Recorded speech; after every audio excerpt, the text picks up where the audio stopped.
ബഹുമാനപ്പെട്ട അധ്യക്ഷൻ Shri BD Devasi MLA, chairman സംഘാടന സമിതി മുനിസിപ്പൽ ചെയർപേഴ്സൺ ശ്രീമതി ഉഷ പരമേശ്വരൻ,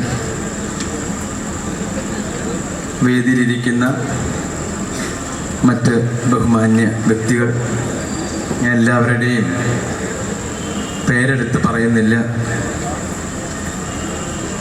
കലാഭവൻ മണിയുടെ ഒരു അനുസ്മരണമാണിന്ന്. വളരെ വർഷങ്ങൾക്ക് മുമ്പ് അദ്ദേഹത്തിൻ്റെ ഓരോ കാര്യങ്ങളും എന്നെക്കാളും കൂടുതൽ അറിയാവുന്ന ആളുകളാണ് എൻ്റെ മുന്നിലിരിക്കുന്നത്. വളരെ വർഷങ്ങൾക്ക് മുമ്പ് ഏതോ ഒരു സിനിമയിൽ ഞാൻ അഭിനയിച്ചുകൊണ്ടിരിക്കുമ്പോൾ ആ സിനിമയുടെ ഒരു വശത്തുകൂടി പതുക്കെ നടന്നു പോയപ്പോൾ ഞാൻ അഭിനയിക്കുന്ന സിനിമയുടെ അൻസാർ എന്ന് പറയുന്ന അദ്ദേഹത്തിനോടോ ആരോടോ ഞാൻ ചോദിച്ചു അതാരാണ് എന്ന്. അപ്പോഴാണ് പറഞ്ഞത് ഇത് കലാഭവൻ മണി എന്ന് പറയുന്ന ഒരു മിമിക്രി ആർട്ടിസ്റ്റാണ്. ഞാൻ പറഞ്ഞു അദ്ദേഹം വേറെ സിനിമകളിൽ അഭിനയിച്ചിട്ടുണ്ടോ? ഇല്ല, സിനിമയിൽ തുടങ്ങുന്നു എന്ന് പറഞ്ഞു. ഞാൻ അദ്ദേഹത്തെ വിളിച്ചു, സംസാരിച്ചു. ആ കുറച്ച് സമയം കൊണ്ട് നമുക്ക് മനസ്സിലായി അയാളൊരു കലാകാരനാണ്. ഇനി എൻ്റെ അടുക്കെ ചേട്ടാ എവിടെയെങ്കിലൊക്കെ പറയണം, എനിക്ക് റോള് വാങ്ങിത്തരണം, അതൊന്നും അദ്ദേഹം പറഞ്ഞില്ല. കാരണം അദ്ദേഹത്തിനൊരു ഉറപ്പുണ്ട്, ഒരു വിശ്വാസമുണ്ട്, ഇന്നല്ലെങ്കിൽ നാളെ ഞാനിവിടെ വരും എന്ന്. അതാണ് ഇവിടെ സംഭവിച്ചത്. തീർച്ചയായിട്ടും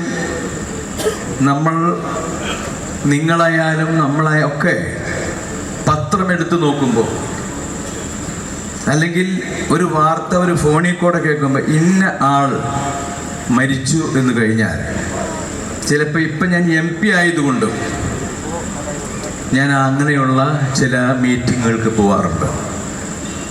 അപ്പം ചിലതൊക്കെ നമ്മൾ പറയുമ്പോൾ ഒരാവശ്യമില്ലാതെ മരിച്ച ആളെ പറ്റി പുകഴ്ത്തി പറയും.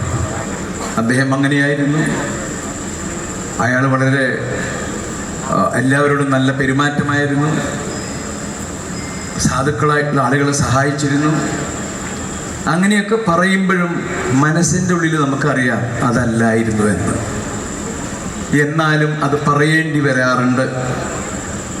അത് സിനിമയിലാണെങ്കിലും രാഷ്ട്രീയത്തിലാണെങ്കിലും ബിസിനസ്സിലാണെങ്കിലും ഒക്കെ ഇതുണ്ടാവാറുണ്ട്. പക്ഷെ നമുക്കിവിടെ മണിയെപ്പറ്റി പറയുമ്പോൾ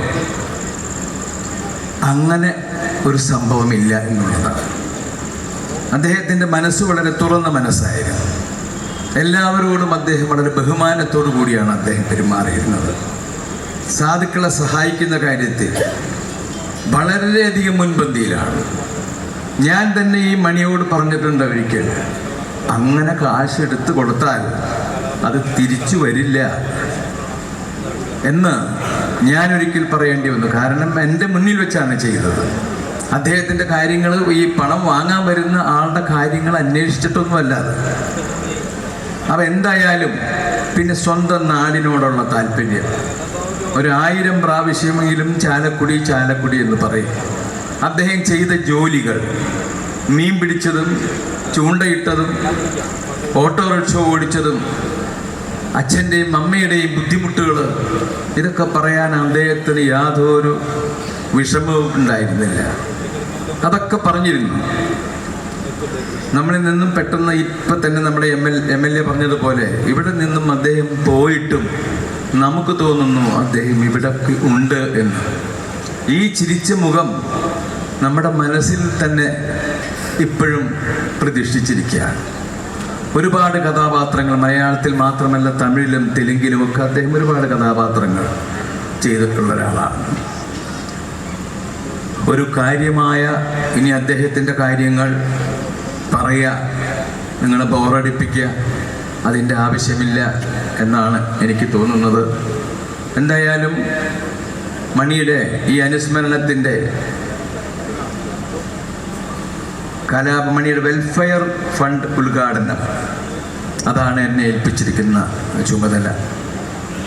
ഞാൻ അദ്ദേഹം ഹീറോ ആയിട്ടുള്ള പ്രധാന റോളിൽ അഭിനയിക്കുമ്പോൾ അതിൽ ഞാനൊരു ചെറിയ റോൾ അഭിനയിച്ചിട്ടുണ്ട്. അത് എൻ്റെ അടുക്ക മണി പറഞ്ഞു, ചേട്ടൻ അത് ചെയ്യണം. ഞാൻ പറഞ്ഞു ഞാൻ ചെയ്യാം. അപ്പോൾ അങ്ങനെ പല സിനിമകളിൽ അതല്ലാതെ അഭിനയിച്ചിട്ടുണ്ടെങ്കിലും നമുക്ക് വല്ലപ്പോഴും ഒരിക്കൽ, കാരണം ആ സമയത്ത് ഒരു കാലഘട്ടത്തിൽ ഓടി നടക്കുകയാണ്.